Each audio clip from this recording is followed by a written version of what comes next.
Bom dia a todos e a todas. Nos termos do regimento interno do Poder Legislativo catarinense, damos início à audiência pública convocada por essa parlamentar, na qualidade de presidente da Comissão de Legislação Participativa, através do requerimento, que tem a finalidade de debater sobre a terceirização dos serviços no Judiciário catarinense. Convido para tomar assento junto à mesa dos trabalhos as seguintes autoridades. Excelentíssimo senhor Saul Steil, nesse ato representando o excelentíssimo senhor Dr. Cláudio Barreto Dutra, presidente do Tribunal de Justiça do Estado de Santa Catarina.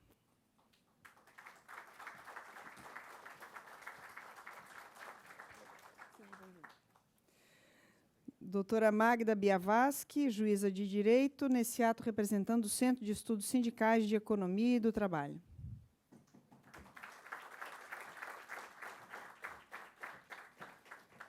O excelentíssimo senhor Cláudio Delpra Neto, presidente do Sindicato dos Servidores do Poder Judiciário de Santa Catarina.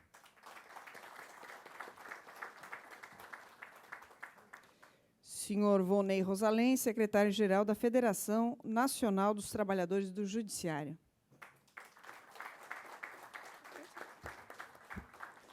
Senhor Daniel Passos, economista do Departamento Intersindical de Estatística e Estudos Socioeconômicos, o DIEESE. Senhor Ronaldo Gariglio, diretor do Sindicato dos Empregados em Empresas de Processamento de Dados de Santa Catarina. E o senhor Neucir Paskoski, diretor da Federação dos Empregados em Empresas de Segurança e Vigilância, Asseio, Conservação e de Transporte de Valores do Estado de Santa Catarina, FEVASC. Registro aqui também a menção do senhor Irani Cardoso Souza, da Secretaria de Reforma do Judiciário do Ministério da Justiça, que foi convidado e menciona uma outra agenda que não pôde declinar. Da mesma forma, o conselheiro César Filomeno Fontes, presidente do Tribunal de Contas do Estado, também convidado para participar dessa audiência da manhã de hoje. E gostaria de fazer a leitura para vocês do ofício do procurador-chefe da Procuradoria Regional do Trabalho da 12ª Região, Dr. Egon Corner Júnior, cumprimentando cordialmente em atenção ao convite formulado no ofício 40/2012 para a participação na mesa dos trabalhos da audiência pública do dia 30/5/2012, relativa à terceirização no Judiciário catarinense, informo que essa Procuradoria Regional do Trabalho da 12ª Região possui em andamento inquérito civil que trata exatamente do tema em questão, de modo que a pessoa mais indicada a participar do trabalho seria o procurador oficiante. Entretanto, uma vez que o mesmo se encontrará em afastamento legal na data em questão, e tendo em vista que os demais procuradores do trabalho desta regional não devem, ante ao risco de interferência na investigação, emitir manifestação pública a respeito, lamentamos informar que não será possível a participação do membro do Ministério Público do Trabalho na referida audiência pública. Feitos os registros de presença,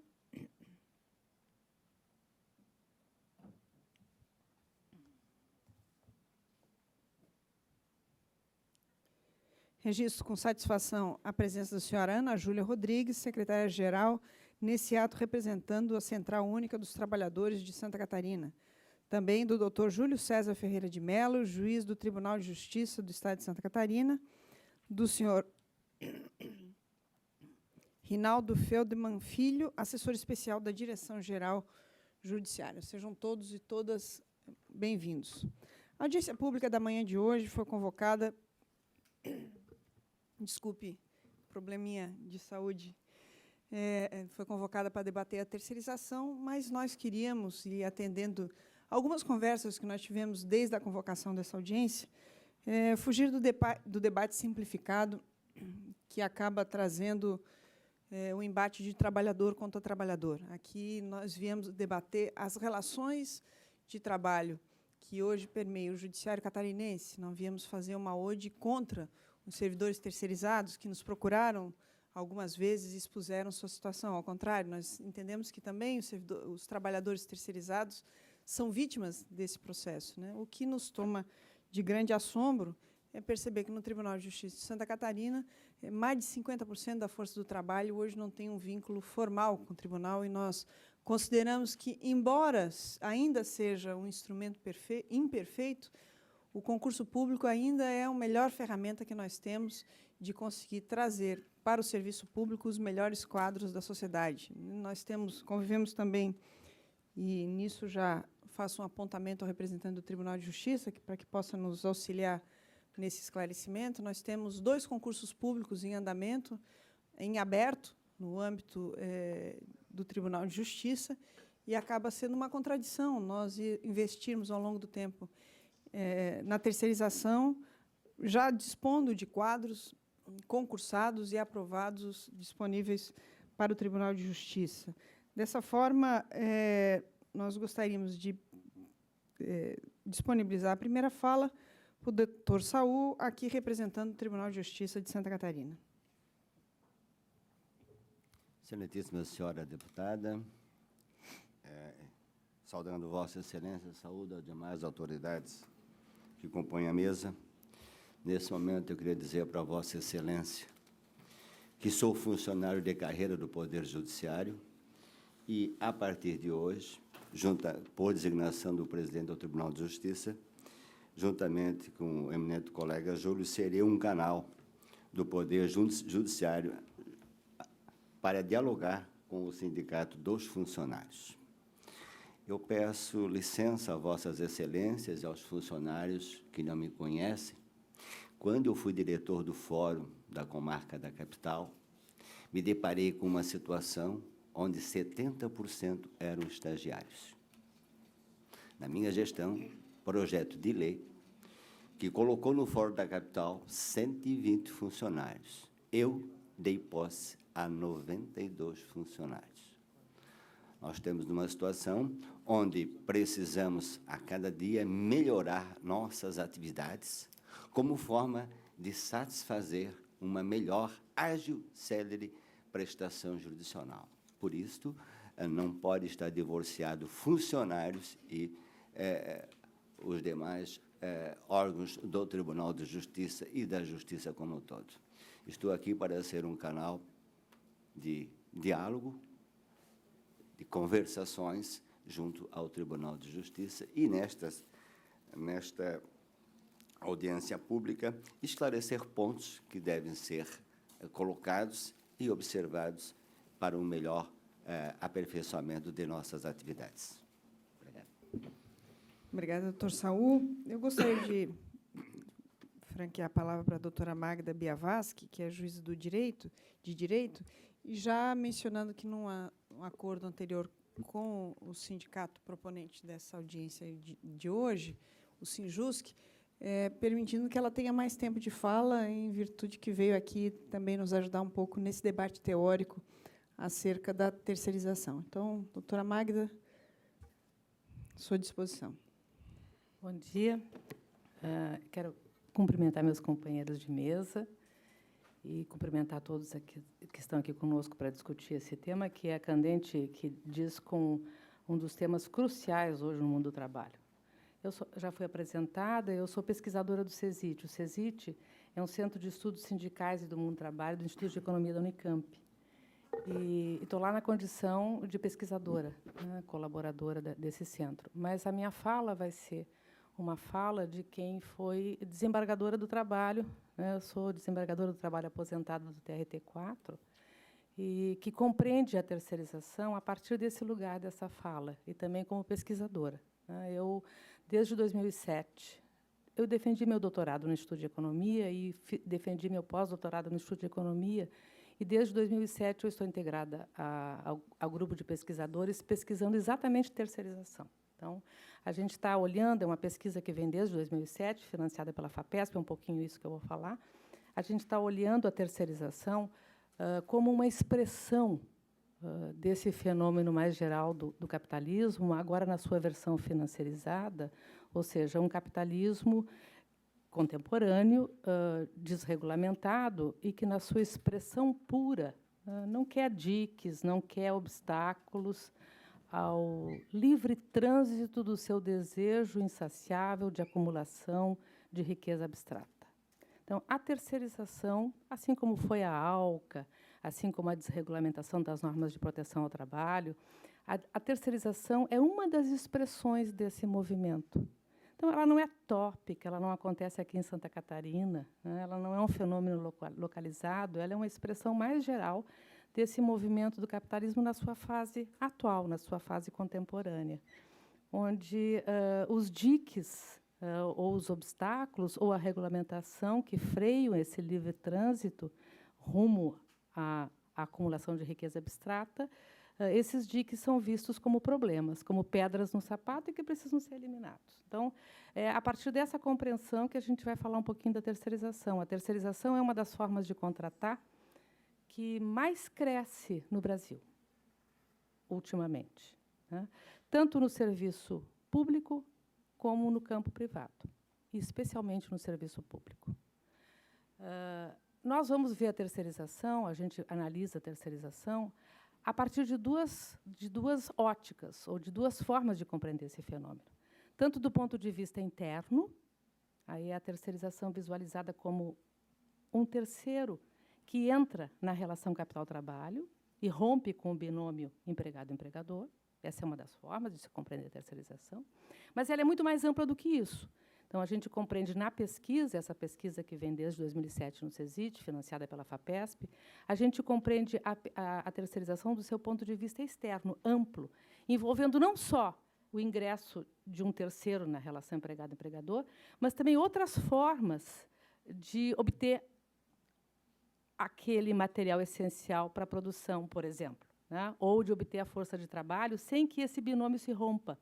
Por exemplo, nos contratos de facção, nos contratos de arrendamento, nos contratos de compra e venda da laranja no pé, nos contratos de fomento, nos PJs, nas pessoas jurídicas, nas cooperativas. Então, são formas que, aparentemente, né, encobrem a terceirização, mas que, se a gente tira o simulacro e olha para a relação, a gente vê ali uma terceirização. Então, esta também é uma forma de ver a terceirização, não só no chão da fábrica, mas do seu ponto de vista externo. Por isso que a gente chama de terceirização interna e externa. Internamente, a relação constituída, e externamente, a relação constituída. E, se a gente olha a terceirização dessa forma, a gente consegue, com mais propriedade, dar conta desse fenômeno, que é um fenômeno complexo, que é um fenômeno mundial, e que hoje é uma realidade que se aprofunda e se acirra no Brasil, especificamente no serviço público, e no campo privado, e no serviço público, principalmente depois da Lei de Responsabilidade Fiscal. E depois das reformas liberalizantes e da reforma administrativa que abriu a porta de entrada para o serviço público. Então, essa é a compreensão da terceirização que a gente vem desenvolvendo no CESIT. E, com isso, a terceirização ela é vista, né, como um fenômeno altamente precarizador das relações de trabalho. E ela é altamente precarizadora das relações de trabalho. Né? Não sei se você sabe, que não é da área do direito, que a exceção é constituinte do direito. Não há direito sem exceção. O problema é quando a exceção se torna regra. Aí a porca torce o cabo e o tiro sai pela culatra, que é o que está acontecendo com a terceirização. É uma das formas de contratar, que mais se expande no campo privado e no campo público, e no campo público, tá? Mais se expande, sobretudo, depois da reforma administrativa, que flexibilizou a porta de entrada para o serviço público, e depois, sobretudo, da lei da reforma fiscal, da Lei de Responsabilidade Fiscal, que engessa, né, limita e percentualiza o gasto que você pode ter com a folha de pagamento no serviço público. Então, ou seja, a terceirização não é construção de demônios individualizados, fulano de tal, fulano de tal, fulano de tal. Ele é um movimento mais geral, profundo, com uma grande densidade, e que é tema número 1 hoje da pauta do capitalismo no Brasil. E não é à toa que, em função dessa realidade da terceirização, recentemente o TST, porque nós não temos no Brasil, estou fazendo um parênteses, não temos no Brasil uma lei específica sobre terceirização. Ainda não temos. Como temos, por exemplo, em vários países da América Latina, como temos na Espanha, etc. Né? Então, não temos no Brasil uma lei específica sobre terceirização. Essa forma de contratar, que vem no bojo do movimento liberal que alguns chamam de neoliberal, sobretudo na década de 90, mas já começou em 80, essa forma de contratar passou a demandar do judiciário uma resposta a essa triangularização ou ao descumprimento de direitos, etc. Não havendo uma legislação específica sobre o tema, o TST, a Justiça do Trabalho, neste vácuo, passou a decidir e passou a normatizar. Então, a norma hoje, tá, que regulamenta a terceirização, vamos dizer, por assim dizer, estou falando grosso modo, para quem é leigo, é a súmula 331. O TST, o Tribunal Superior do Trabalho, em 1986, no bojo de um outro movimento, editou uma súmula, que chamava-se 256, e que dizia: quem contrata mão de obra que precisa é empregador, ponto. Essa era a súmula 256, de 1986. E já fazia ressalvada a contratação temporária da Lei 6.019. E ressalvados também as vigilâncias que já podiam ser terceirizadas por lei. No bojo desse movimento, dessa dinâmica do capitalismo e da pressão que passou a ser exercida, porque, abre parênteses de novo, o Estado é uma relação, o Estado é uma condensação material de forças, o Estado responde às demandas sociais e, por dentro do Estado, os conflitos que estão na sociedade estão nos aparelhos do Estado e perpassam os aparelhos do Estado, fecha parênteses. Então, o TST, pressionado, em 1993, se reúne e cancela o enunciado 256. Cancela o enunciado 256 e constrói a súmula 331, que diz, é possível, ela não diz assim, mas ela, trocando em miúdos, ela legaliza, ela legitima a terceirização no Brasil, a súmula 331, que é uma jurisprudência consolidada numa súmula, ela legitima a terceirização no Brasil, só nas atividades meio. Ela usou essa terminologia, atividades meio. O que são atividades meio? Aquelas que não são permanentemente necessárias ao tomador, tá, para poder atender aquelas finalidades básicas a que ele se propõe. Por exemplo, hospital. Atividade médico não é atividade meio no hospital, é atividade fim. Então, ele usou a terminologia atividade meio, atividade fim. Então, disse que é ilegal a contratação a alocação de mão de obra, permitiu a terceirização nas atividades meio e definiu a responsabilidade subsidiária para aquele que contrata as terceiras quando as terceiras não pagam. Definiu a responsabilidade subsidiária. Houve a reforma administrativa, o Brasil entrou no ajuste, entrou no consenso de Washington, veio a lei de responsabilidade fiscal, demanda em cima do Judiciário do Trabalho, para que os entes públicos fossem responsabilizados porque as terceiras sumiram, foram embora, etc. Essa é uma história de amor que a gente já conhece. Aí, o TST, em 2000, ele estende a responsabilidade subsidiária aos entes da administração que contratam terceiras.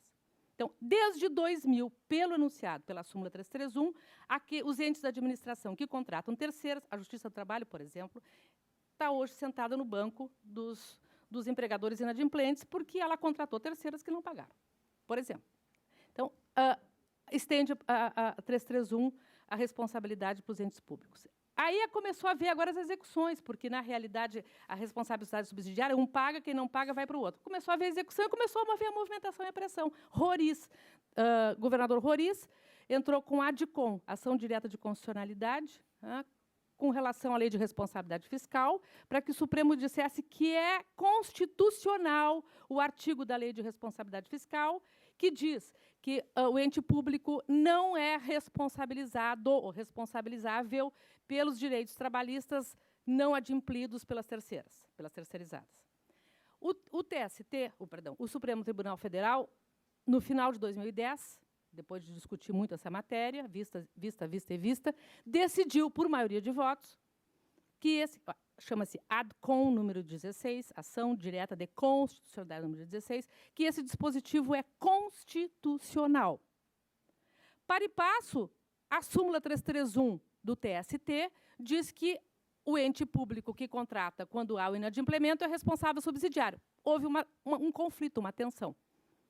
Desse conflito, dessa tensão, o que aconteceu? Houve muitas reclamações, que é a medida do Supremo diante do TST. Vem cá, menino, vocês não estão se comportando como a gente diz que tem que se comportar. Então, começou a haver essa tensão. Enquanto isso, também os setores patronais e entes estatais pressionando o TST chamou uma audiência pública no ano passado. Chamam uma audiência pública no ano passado, e aqui eu, depois da audiência pública, eu termino para falar do projeto de lei e vou deixar um manifesto aqui, porque eu também represento o fórum, e depois vou dizer o que se constituiu a partir da audiência pública. Houve uma audiência pública e o TST nessa estava em disputa, estava em questão a própria 331, por pressão, não só da decisão do Supremo Tribunal Federal, mas porque direito é luta, direito é organização. A norma se constitui a partir das tensões que se dão na sociedade. Então, começou, mesmo as normas produzidas pelo Judiciário. Aí começou a haver uma pressão brutal perante o Judiciário, o presidente do TST convoca uma audiência pública para discutir a terceirização. Há vários pesquisadores que se inscrevem, nós do CESIT nos inscrevemos e fomos, e passamos a dialogar com outras correntes que dizem que a terceirização é uma necessidade, é uma realidade, veio para ficar, e sem terceirização o Brasil não cria emprego, não é competitivo, não disputa no mercado global, etc, etc, etc. Esse é uma fala de uma determinada forma de pensar que está reproduzida no pensamento, por exemplo, entre tantos, do economista Pastore.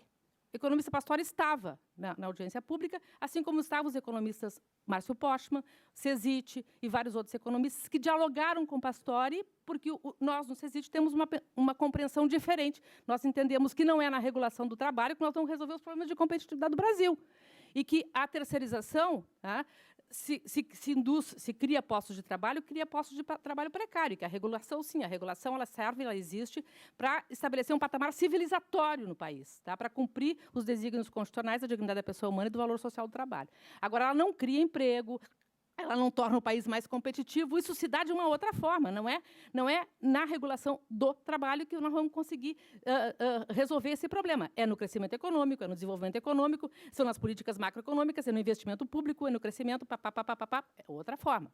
Então, esse foi o debate que se deu lá, e, terminado o debate, o presidente do TST deu uma entrevista e dizendo que a audiência pública foi importante, que houve uma correlação de forças interessantes e que isso está no site do TST, e que não apenas precisava ser discutida a 331, como ela precisava ser ampliada para incluir no seu campo não a responsabilidade subsidiária, mas a responsabilidade solidária, como acontece em quase todos os países da América Latina que têm regulamentação. Então, essa é a história. Os que estavam lá, do nosso campo, que compreende a terceirização dessa forma, como elemento altamente precarizador, se constituíram num fórum.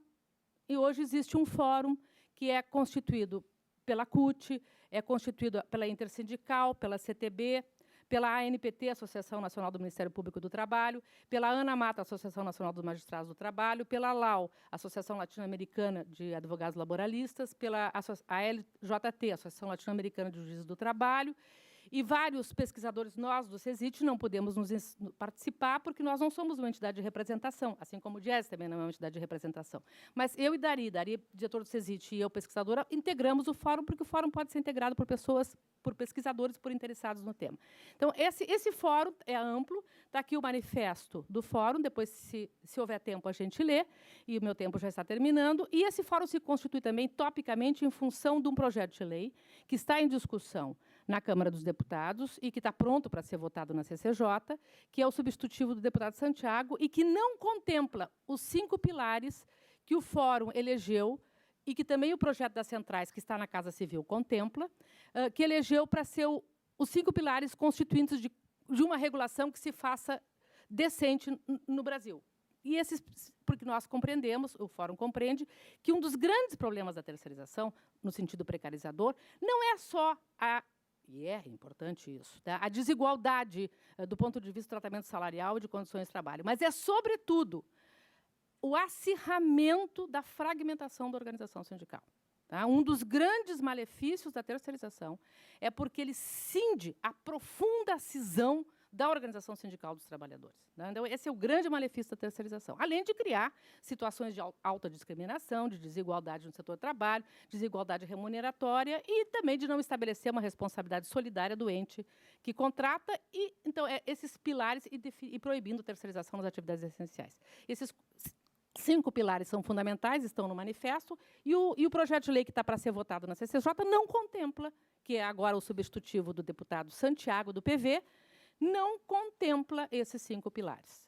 É um projeto que, se aprovado, vai legitimar a terceirização na atividade meio e atividade fim, não vai avançar para a responsabilidade solidária, que foi o que a audiência pública do TST apontou, porque continua com a responsabilidade subsidiária, não resolve o problema da organização sindical e não resolve o problema da terceirização no serviço público. Então, há uma pressão muito grande para que esse projeto seja aprovado, há uma falsa ideia de que ele é um projeto de consenso, ele não é um projeto de consenso, ele é um substitutivo apresentado no projeto que encaminhado pelo Fernando Henrique em 98, que teve um substitutivo do Sandro Mabel, como houve muita resistência, agora teve o substitutivo do Santiago, há o argumento que ele é consenso. Ele não é consenso, e o Fórum está resistindo a esse projeto e indicando o projeto das centrais, que está na Casa Civil, como sendo o projeto que, se tivermos que regular a terceirização, é o projeto que contempla esses pilares no sentido da construção de um patamar de mais igualação, um patamar civilizatório e de tentar minimizar ou reduzir os efeitos perversos da terceirização. A minha fala, o meu tempo terminou. Se eu tiver tempo ainda, eu gostaria de ler o manifesto para os senhores, né? Eu estou aqui também representando o Fórum. Eu estou pelo CESIT, mas eu estou também representando o Fórum. E o Fórum me autorizou a ler o manifesto, e quem quiser assinar o manifesto, ele está aberto para assinatura, já tem muitas assinaturas. Quem quiser assinar, conversa comigo, e o meu e-mail é magdabia@terra.com.br. Obrigada. Obrigada, doutora Magda. Eu queria registrar a presença e convidar para integrar a mesa o deputado Sargento Amaury Soares, também ele, um defensor do serviço público aqui. Seja bem-vindo, deputado. Também registrar a presença do senhor Odair Rogério da Silva, presidente do Sindicato dos Trabalhadores de Água, Esgoto e Meio Ambiente de Santa Catarina e vice-presidente da Central dos Trabalhadores do Brasil. Seja bem-vindo. E o senhor Marcel Salomão, assessor parlamentar, nesse ato representando o excelentíssimo deputado estadual Dirceu Dresch. Também sejam todos bem-vindos. Eu convido para fazer uso da palavra o senhor Neuci Paskowski, diretor da FEVASC. Bom dia a todos e a todas. Cumprimento a deputada Ângela Bino, se sinto todos da mesa cumprimentados. Estou aqui representando o nosso presidente, Luiz Carlos da Silva, que é o presidente da FEVASC, Federação dos Empregados em Empresas de Vigilância, Asseio e Conservação e Transporte de Valores do Estado de Santa Catarina. Salutar e de grande importância a discussão da terceirização no judiciário catarinense e, consequentemente, essa questão também provavelmente deve estar acontecendo em outros judiciários a nível nacional, né? E dizer que eu acabei fazendo um rol de algumas coisas a serem discutidas, desde a súmula 331, a questão do projeto de lei 4330 de 04, de autoria do Sandro Mabel, e hoje com substitutivo do Dr. Roberto Santiago, deputado. E a doutora Magna acabou fazendo-se colocar para a plateia e para nós aqui quase que tudo que eu gostaria de falar também, né, em relação à questão de terceirização. E dizer que, infelizmente, no nosso país não temos uma lei que regulamenta essa questão da nossa atividade, dos terceirizados, não tem, os trabalhadores terceirizados não têm aonde se agarrar, a não ser na súmula 331, quando uma empresa prestadora de serviço dá o calote nesses trabalhadores, né? E que nosso país precisa de alguma coisa que regulamente.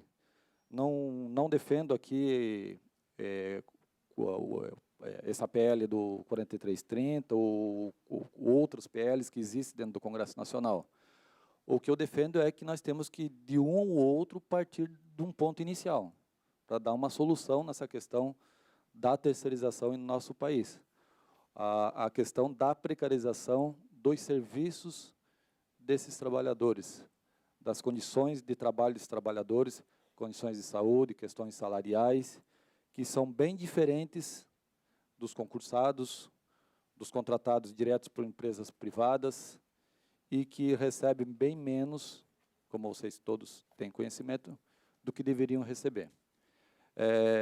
Talvez, com uma regulamentação, a nossa federação, nossos sindicatos, que a gente não sabe como é que vai ficar isso daqui para frente, daqui mais um tempo, não existam mais, mas queremos dizer que na sociedade a gente está aqui para fazer a nossa parte, né? Tentar ajudar a construir o que é de melhor para o trabalhador, né?